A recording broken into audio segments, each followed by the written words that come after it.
인생 오솔길의 톡서노트. 오늘 소개할 오헨리의 20년 후 작품을 간략하게 정리해보면 20년 후 다시 만나자고 약속한 두 친구가 있었습니다. 시간은 흘러 한 사람은 경찰이 되었고 다른 한 사람은 범죄자가 되어 약속의 자리에 나타납니다. 친구를 알아본 경찰은 마음 아팠지만 직접 체포할 수 없었고 결국 다른 경찰에게 그 일을 맡깁니다. 우정과 의무, 그리고 세월의 아이러니가 교차하는 순간이었죠. 오헨리의 단편 20년 후는 선택이 인생을 어떻게 바꾸는지, 우정보다 경찰관으로서의 무거운 의무가 무엇인지를 묻고 있습니다. 그럼 오늘의 작품 오헨리의 대표 단편인 20년 후 이야기 속으로 들어가 보겠습니다. 20년 후 오헨리. 순찰 경관이 묵직한 걸음으로 큰 길을 따라 걸어가고 있었다. 조금은 거드름을 피우는 듯 보였지만 일부러 그런 건 아니었다. 그의 평소 습관이었다. 게다가 이 늦은 밤, 그 모습을 지켜보는 사람도 거의 없었다. 밤 10시가 조금 안 된 시각이었지만 축축하고 찬 바람이 매섭게 불어 길거리를 오가는 사람들은 이미 자취를 감췄다. 경관은 곤봉을 빙빙 능숙하게 돌리며 가끔씩 조심스러운 눈길로 거리를 훑었다.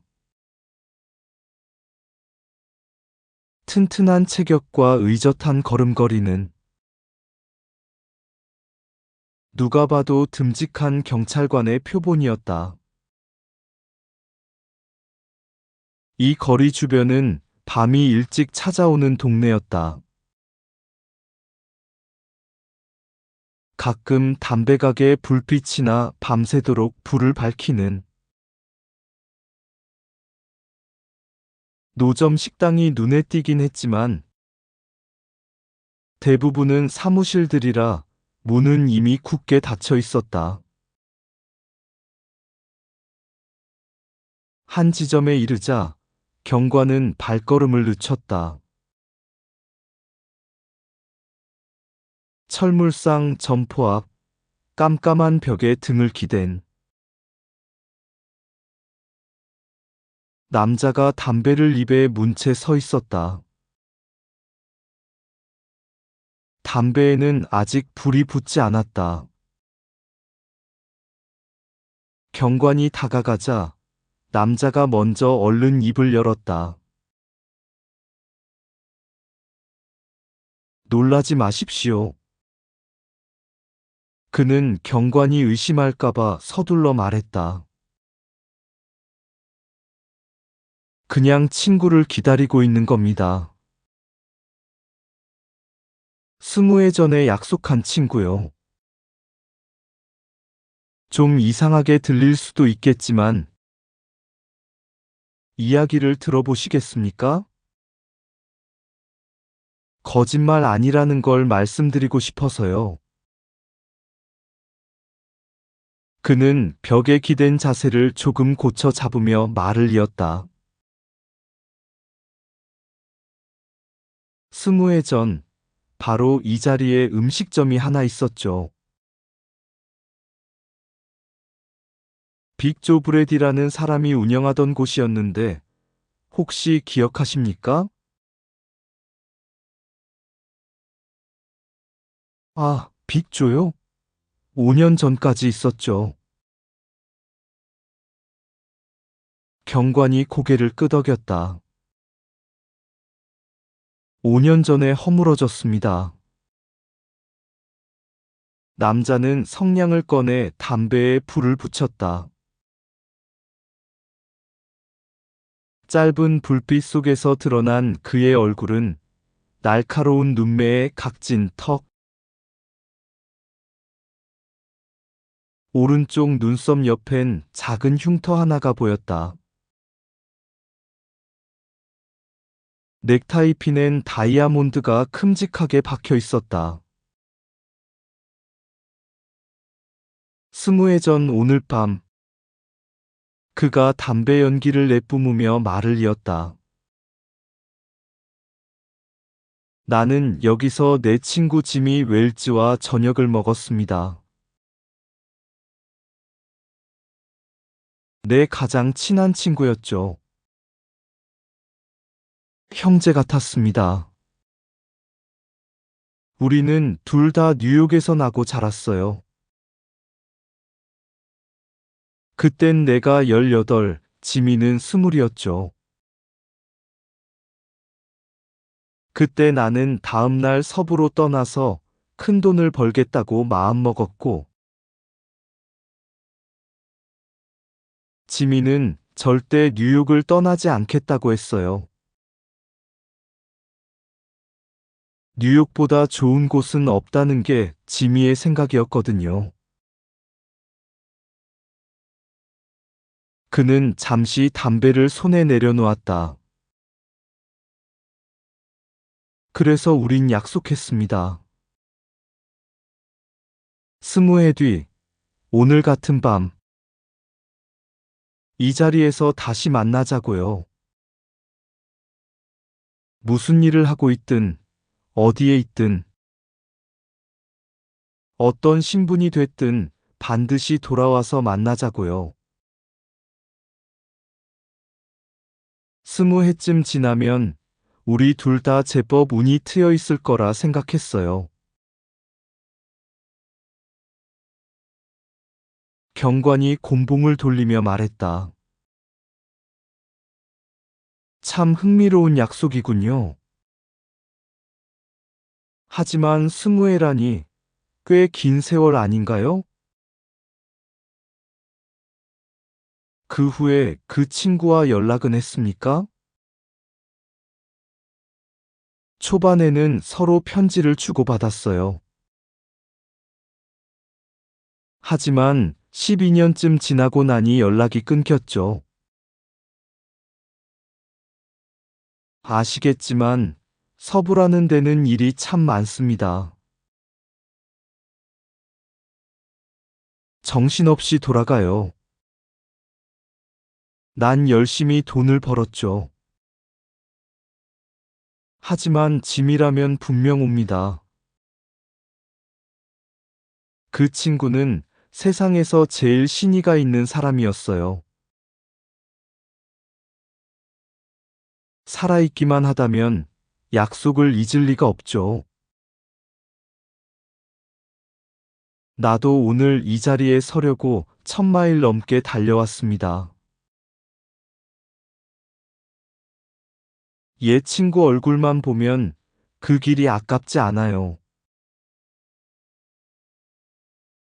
그는 다시 금장 회중시계를 꺼내 들었다. 뚜껑엔 다이아몬드가 박혀 반짝였다. 10시 3분 전이군요. 그가 조용히 말했다. 그때도 딱 10시에 이 자리에서 헤어졌었죠. 서부에서 미천 좀 잡았나 봅니다. 경관이 물었다. 그럼요. 나름대로 원하는 건 다 가졌죠. 지미도 나만큼은 잘 됐을 거라 믿습니다.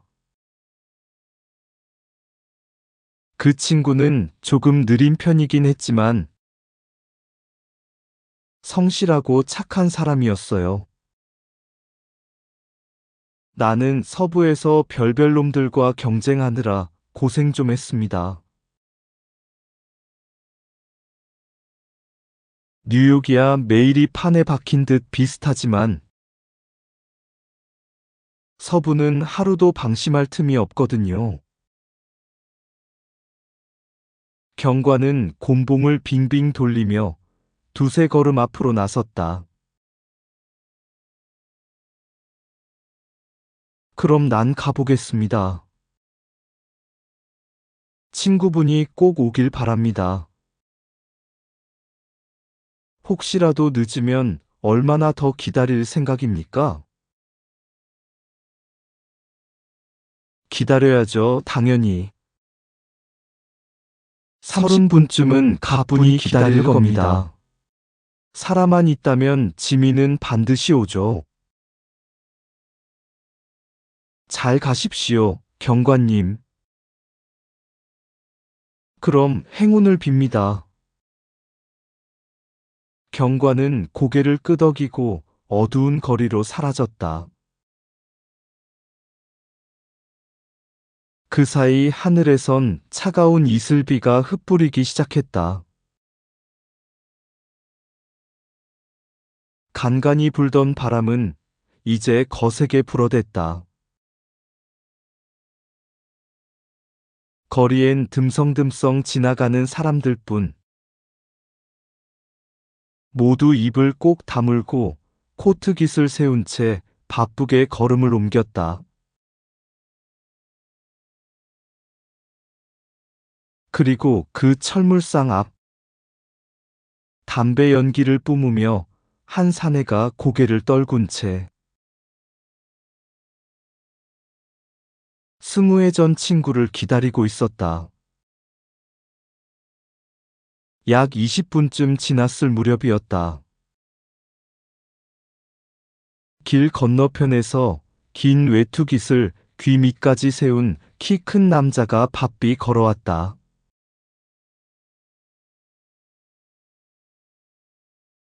그는 망설임 없이 기다리던 사내에게 다가갔다. 너 보부냐? 그는 다소 확신 없는 목소리로 물었다. 기다리던 사내가 얼굴을 들고 크게 외쳤다. 넌 짐이 웰즈냐? 이럴 수가. 키 큰 남자가 두 팔로 그의 팔을 붙잡았다. 역시 살아있으면 만날 줄 알았다. 스무해라니 참 긴 세월이다. 그런데 옛날 식당이 없어져서 아쉽다. 그대로 있었다면 거기서 같이 밥 한 끼 할 수 있었을 텐데. 그래, 서부는 어떻더냐? 보부는 담배를 떨어뜨릴 뻔하며 웃었다. 서부? 뭐 대단하지. 원하는 건 뭐든지 다 가질 수 있지. 그런데 너도 꽤 컸구나, 짐이. 내 기억 속 너보다 키가 두어 치는 더 큰 것 같은데? 20살 넘고 조금 컸지 뭐. 지민은 웃으며 대꾸했다. 뉴욕에선 어떻게 지냈냐? 보부가 물었다. 별일 없이 잘 있었다. 지금은 시청에서 일하고 있네. 자, 가자. 내가 잘 아는 데가 있으니 거기 가서 천천히 얘기나 하자. 두 사람은 팔짱을 끼고 어깨를 맞댄 채 걸었다. 보부는 서부에서 어떻게 돈을 벌었는지, 거칠었던 일들을 신이 나서 얘기했다. 지민은 고개를 끄덕이며 묵묵히 듣고만 있었다. 길모퉁이에 환하게 불 켜진 약국 간판이 보였다. 밝은 전등 밑에 이르자 두 사람은 동시에 걸음을 멈추고 서로를 바라봤다.